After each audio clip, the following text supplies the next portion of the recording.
story thanks to the ingenuity and determination of this port. Last April, I stood here with Secretary Pete Buttigieg as he reaffirmed this administration's commitment to Americans' ports and waterways. The Secretary called the bipartisan infrastructure plan a once-in-a-generation opportunity to transform our infrastructure. In the words of the President, he called it a BFD, a big deal. In Maryland, this done, and this plan's impact on rebuilding America and creating good-paying union jobs. That's what this is going to do. Thanks to the leadership of our federal delegation and President Biden, promises were made, and most importantly, promises were kept. The Biden administration is proving every day that government can deliver for its people. Our nation is healthier, safer, and more prosperous because of these efforts, but the President is continuing to deliver for people through his proposed Build Back Better agenda. In addition to the bipartisan infrastructure bill that was passed, this comprehensive agenda has the potential to lower barriers for low-income families by building an economy that truly works for all Americans. It is clear that we still have hard work to do and lots of loads to lift to make America the best version of itself, but our load is much lighter because we have a friend in Joe Biden that we can trust in the White House to do the work for all American people. Thank you, Mr. President. Thank you to our federal delegation for your continued leadership and for bringing the infrastructure bill home for Americans across the country, but also here in Baltimore City. And with that, I will turn it over to our wonderful, fabulous returning Congressman, Congressman Kweisi Mfume.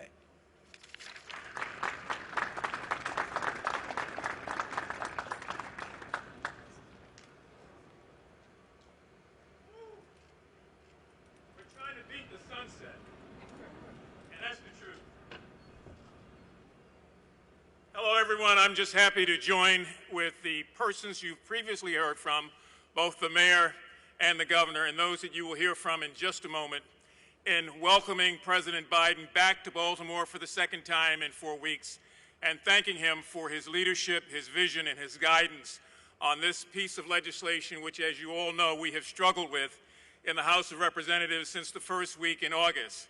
It has come to fruition. It is a done deal, and it is a great deal for the state of Maryland, the Port of Baltimore, and for millions of Americans all over the country.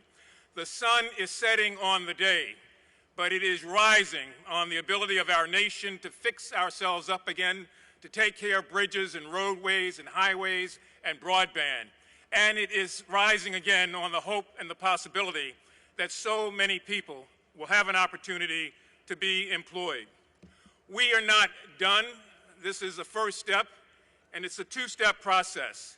And the next big issue for us is Build Back America, because in addition to the infrastructure bill, we want to find a way to reduce the cost of prescription medicine, to expand Medicare coverage for more people, to have home health care for the elderly, to make sure that child and early education issues are addressed, that we deal with climate change and move to save our planet, and that we provide care for older Americans with disabilities. So that's part two.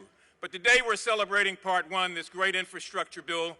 I want to thank the international longshoremen, all the people who work here day in and day out when there are no cameras, when there is no publicity. We want to thank both the mayor and the governor for their vision, and we want to particularly, again, thank President Joe Biden for his insistence that we get this done and his leadership in helping us do that.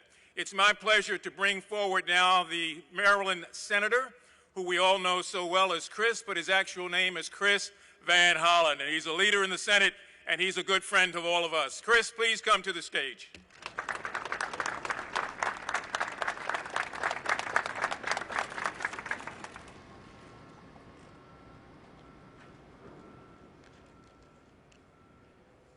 Well, good afternoon, Baltimore. It's great to be here at the port and welcome President Biden back. And we want to welcome him back all the time. And we look forward, Mr. President, to your future visits as well. You know, Maryland is called American Miniature, so it's fitting that the President has come here today to celebrate the passage of the Infrastructure Modernization Bill and also call on the Congress and the country to support the other part of the Build Back Better agenda. to use a G-rated version of what Vice President Biden once said, this bill is a, quote, big darn deal. For years, the running joke in Washington, D.C. has been that this is Infrastructure Week, meaning everybody knew we had to do something to modernize and improve our infrastructure, but nobody actually did it until President Biden was sworn in and was able to work with this Senate and this House to get this over the finish line. And I am proud to have worked with Senator Cardin and with members of our Maryland House delegation to work with the President to get this done.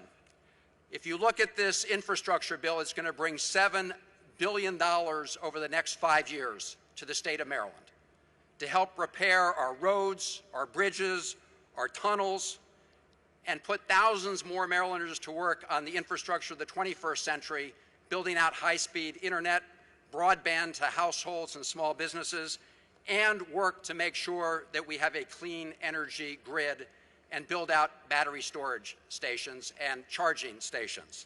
And here in Baltimore, we're also going to undo the damage that was done decades ago when a highway to nowhere split West Baltimore, and instead of bringing communities together, tore them apart. And yes, this infrastructure bill will mean big additional investments right here in the Port of Baltimore, which, as you all know, is a great engine of jobs and opportunity. I want to thank all the men and women who work here. I want to thank the unions who deliver and bargain to make sure that we have good-paying jobs here in the Port of Baltimore. This bill will provide $17 billion nationally to ports around our country. And what that means is places like this port will now be able to compete for the money to build a third deep 50-foot berth to take the ultra-big tankers. We're working on the second. We want to get a third. So the bottom line is there's lots more work to do and a lot more Marylanders to hire in good-paying jobs right here. So when the President came to office, he had to do one thing right away: help defeat the pandemic and stabilize the economy. So he passed the American Rescue Plan. But he always said that getting back to the pre-pandemic status quo is not enough. We have to build back better. And this infrastructure modernization plan is a big part of that. The second will be one to empower every American, to help make sure we have an educated and trained workforce, to make sure we reduce the costs of everything from child care to prescription drugs, and provide tax cuts to middle-class families. But, Mr. President, I just want to say how proud the Maryland delegation has been to partner with you to get this over the finish line. Thank you, President Biden.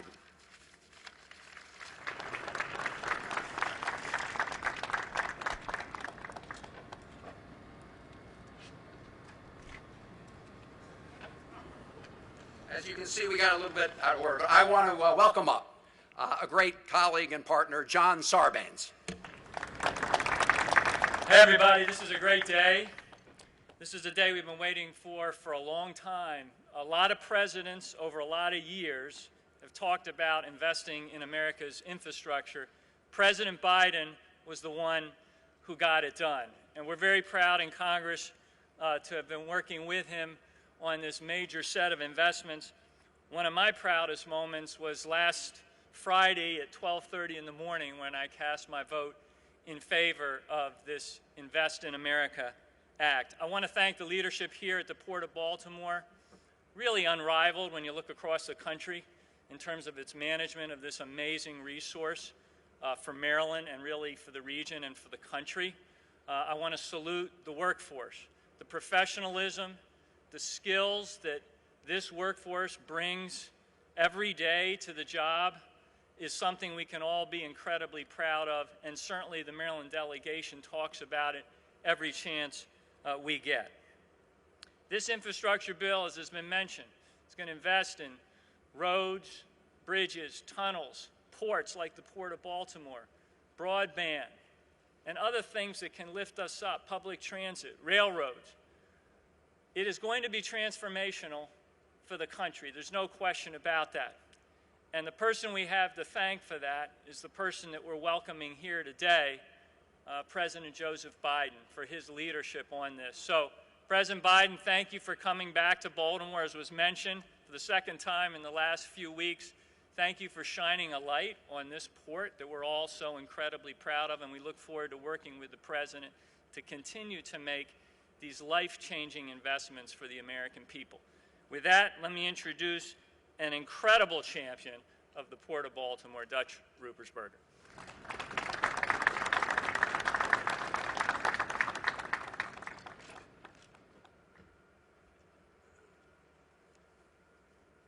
Okay, well, good afternoon, Baltimore. Good afternoon. Okay, and welcome to Maryland's 2nd District, home to the greatest port in America. 8 years ago, I welcomed then Vice President Joe Biden here to the Port of Baltimore as we announced a $10 million grant for the Fairfield Terminal. Today, it's no longer Vice President, just President. And $10 million seems like a paltry sum compared to the $225 billion headed to the Port of Baltimore and its counterparts around the country, thanks to the Bipartisan Infrastructure Investment and Jobs Act. And that doesn't include another $36 billion grants and funding for the Corps of Engineers that can compete for. I know the Port of Baltimore is eyeing that pot for our Mid-Bay Island dredging project. I've been representing the Port of Baltimore for nearly 20 years, and I always jump at the chance to brag about it.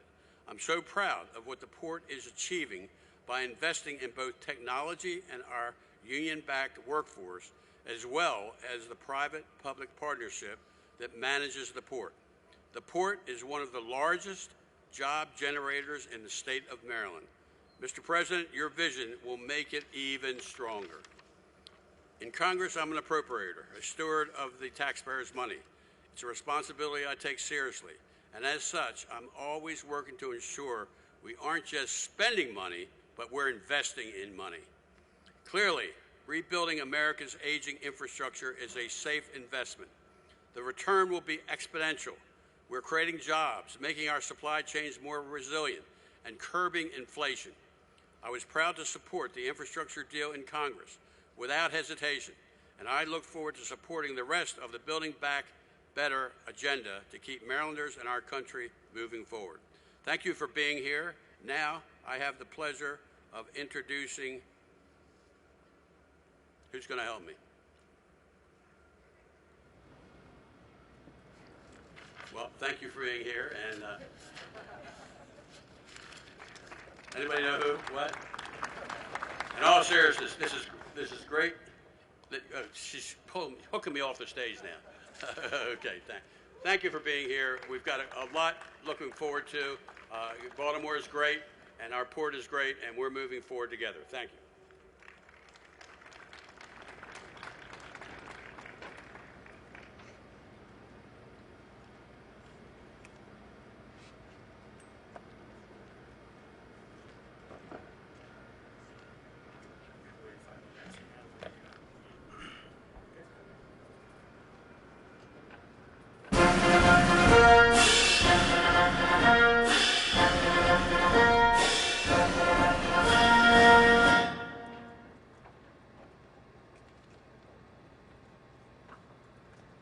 Please welcome Tony Rebel Sr., Foreman, International Longshoremen Association, Local 333, and the President of the United States, Joseph R. Biden, Jr.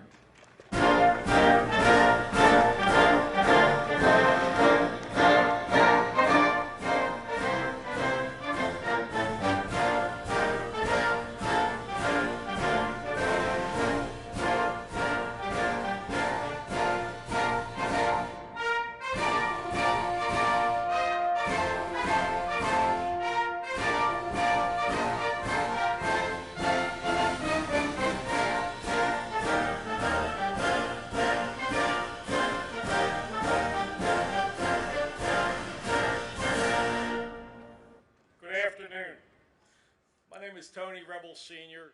I've been a longshoreman at the Port of Baltimore since 1976 with the International Longshoremen's Association. My father is a retired longshoreman. I currently have two sons that are involved and active in the membership. One is a crane operator, one is a lasher and a container gang over here at Seagirt Marine Terminal. The waterfront has benefited my family and many other hardworking families for centuries. The current ILA leadership, the union employers, local government, and continued investments toward infrastructure will ensure hardworking union members are enabled to continue to provide for their families and keep the hook moving. Let's keep the hook moving. Move forward. If you work on the waterfront, you know what keeping the hook moving means, so you'll understand greatly. The infrastructure investment will benefit the Port of Baltimore and future generations for many years to come. At this time, I would like to introduce our President of the United States, Joe Biden. Thank you, thank you, thank you. We have an expression, we used to have an expression when I served in the Senate, Senator Van Hollen. When they want to make some statement that was personal, they say, a point of personal privilege. You know, when you're talking about being a waterman working on the water, my family's originally from Baltimore, came in the early 1800s, and the entire Biden family worked in the water, were watermen until probably 1906, 7, or 8. And my father was raised here in Baltimore. They don't say Baltimore, they say Baltimore. And so, you know, although they never worked at the port, they did work in the bay and along here. So, you know, this has been this one of the oldest ports in the country, continuously running, and one of the best ports in the country. And so, Tony, thanks for that introduction. And Mayor Scott, thanks for the passport into the city. Appreciate it very much. And I want to thank Governor Hogan for being here and members of the delegation. I want to start off with one of my best buddies, and I think one of the most effective people in the United States Senate, Chris Van Hollen. You need something, go to him, man. He knows how to get it done. And also Dutch Ruppersberger and the guy who I knew him when he was a kid. He doesn't remember me. I'm getting so old. Knew his dad, Senator Sarbanes, and Congressman Sarbanes, Congressman Brown, and all this delegation. You got a first-rate delegation. And so I want to thank him for being here today, and thank him for all the help in getting the members of the House and getting the legislation passed. It's a big deal. It's going to make a big difference. The reason I started calling this Build Back Better is we're the only country in the world. We underestimate ourselves. We're sort of down on ourselves the last 10 years or so. We're the only country in the world, as a matter of history, that every crisis we've faced, we've come out better on the other side. We not only beat it, not a joke, think about it. We've come out better than we were before we went into the crisis. And the economic and political, as well as health crisis we found with COVID, I was determined when we got elected, we got to build it back better than it was, because the world's changing so rapidly, man. We got to keep up. We're in competition to determine whether or not we can still remain the most powerful economic force in the world. And today I'm here to talk about one of the most pressing economic concerns of the American people, and it's real. And that is getting prices down, number one. Number two, making sure our stores are fully stocked. And number three, getting a lot of people back to work while tracking and tackling these two above challenges I mentioned. Today's economic report showing unemployment continued to fall, but consumer prices remain too high. Tell us, the American people, in the midst of this economic crisis, the recovery is showing strong results, but not to them. They're still looking out there. Everything from a gallon of gas to a loaf of bread costs more, and it's worrisome, even though wages are going up. We still face challenges, and we have to tackle them. We have to tackle them head on. And on the good side, we're seeing the highest growth rate in decades, the fastest decrease in unemployment at this point ever since 1950.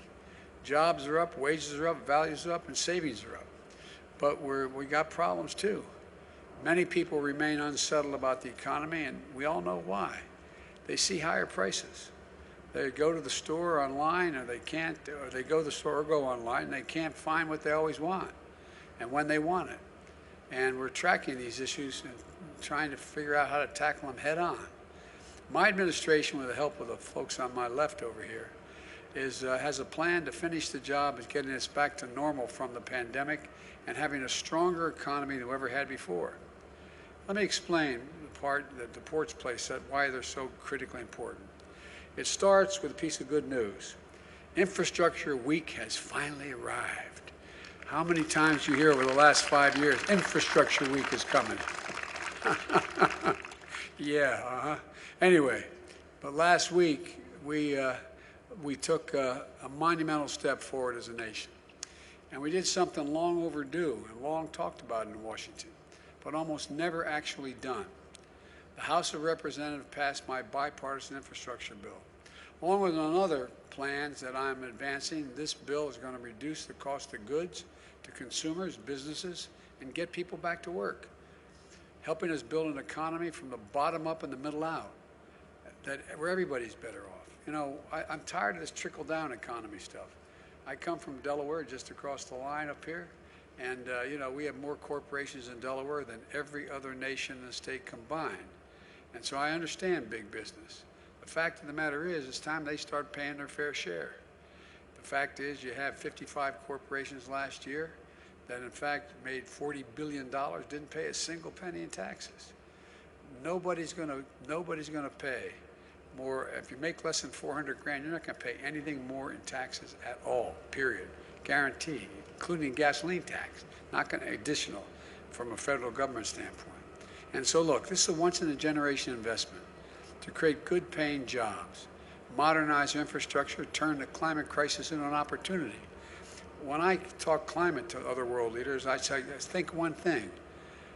We're dealing with climate, think jobs, good jobs, because that's how you beat the climate crisis. Put us on a path to win the economic competition of the 21st century. We face with China and the rest of the world. China's outspending us on research and development. China is outspending these other countries are as well. And here's what I'm going to do. I'm going to create good paying union jobs, not good job, not $12 an hour, not $15 an hour, $45 an hour and up with good benefits. So you can raise a family on and build the middle class out. And jobs that cannot be outsourced. You can't outsource these jobs.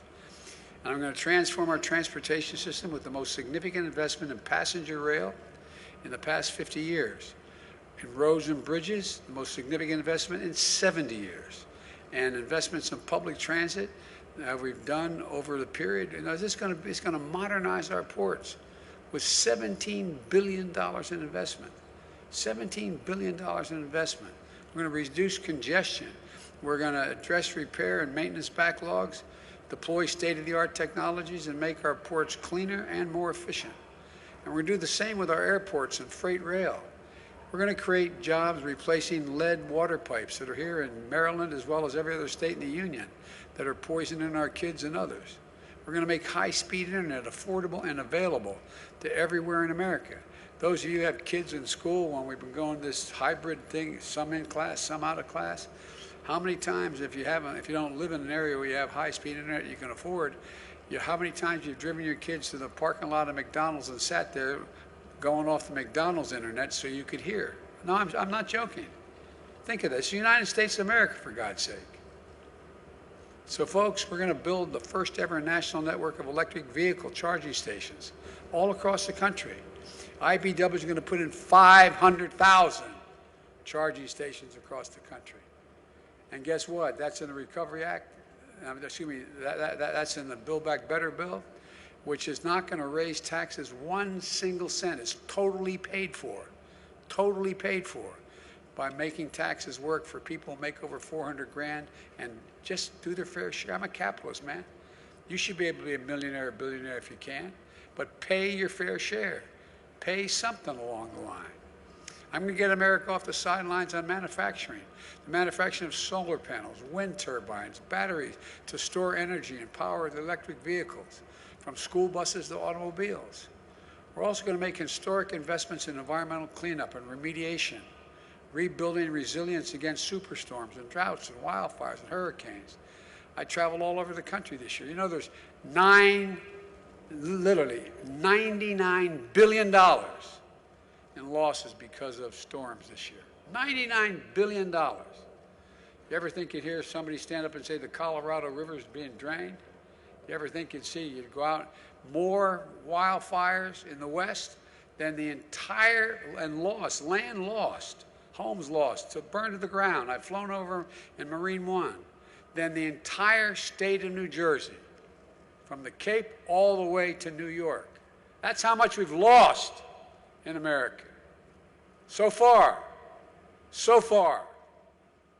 And according to the economic experts, this bill is going to ease inflationary pressures, lowering the cost of working families. 17 Nobel laureates in economics wrote a letter to me about 10 days ago saying this is going to bring inflation down, not up.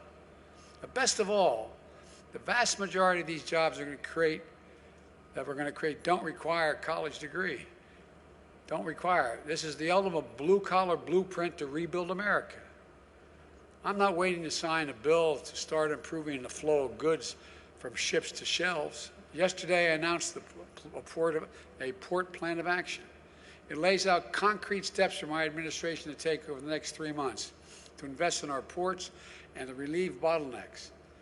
This builds on the progress we've already made. Last month, I reached a deal with two of the largest ports in America, the Port of Los Angeles and Long Beach. And I met with you guys, with the longshoremen there, and we worked out a deal between the port owners and the longshoremen to move toward operating those two ports. Okay, 40% of everything in the Pacific comes through those two ports. And they're lined up, ships are lined up, 70-some lined up out as far as you could see. So they all agreed. They're going to go 24 hours a day, 7 days a week. It's already paying off. Last week, the number of container ships in the docks for more than 9 days fell by over 20%. And now we're announcing steps to improve ports in the East Coast, to provide support for the Port of Savannah, the fourth largest container port in the country, to help reduce congestion.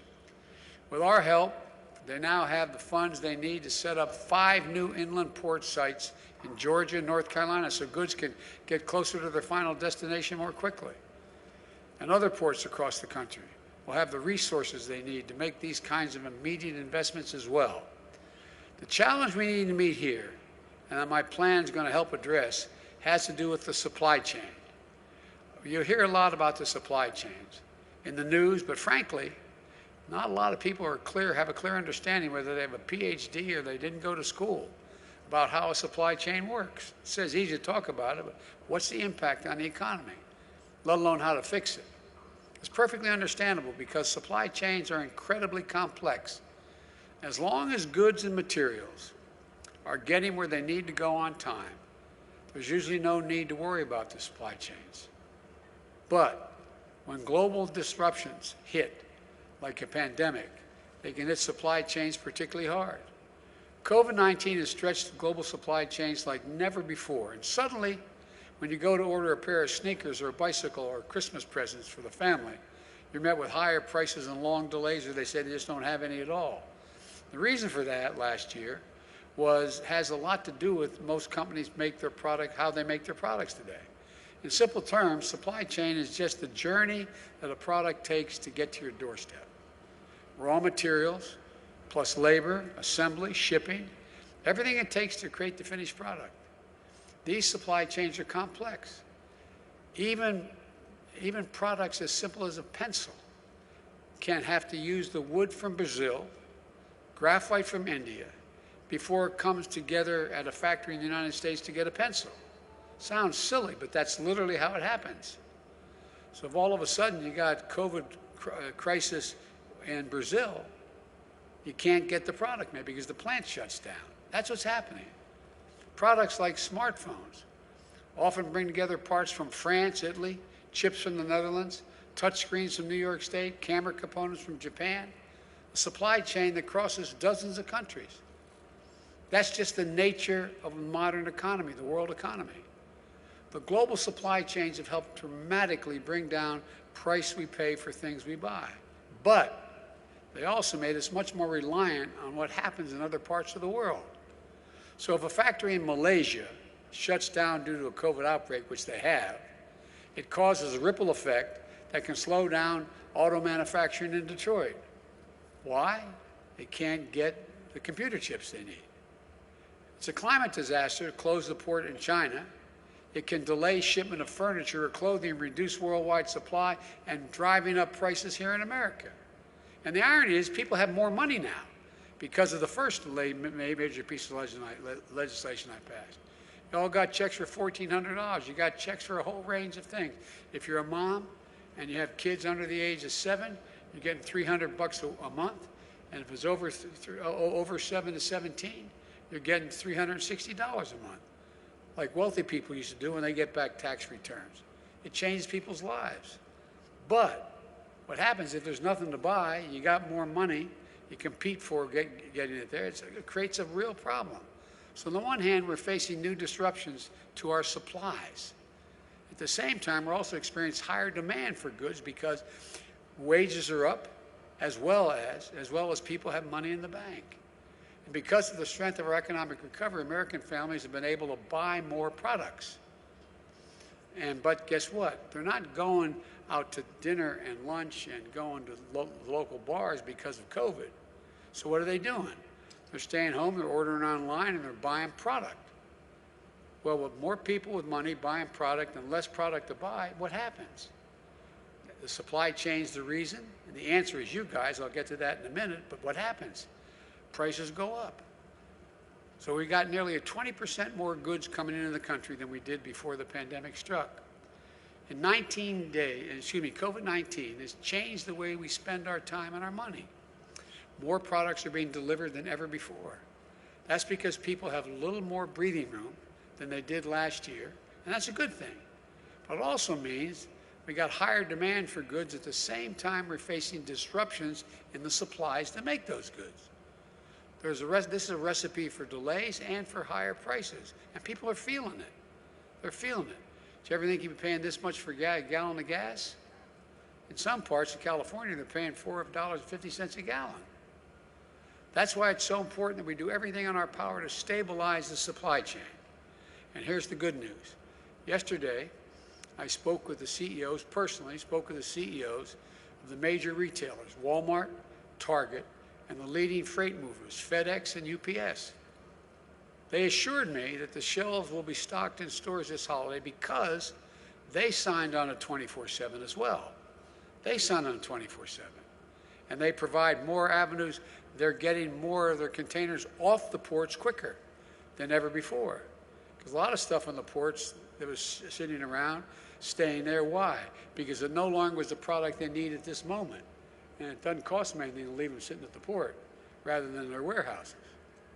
That's moving as well.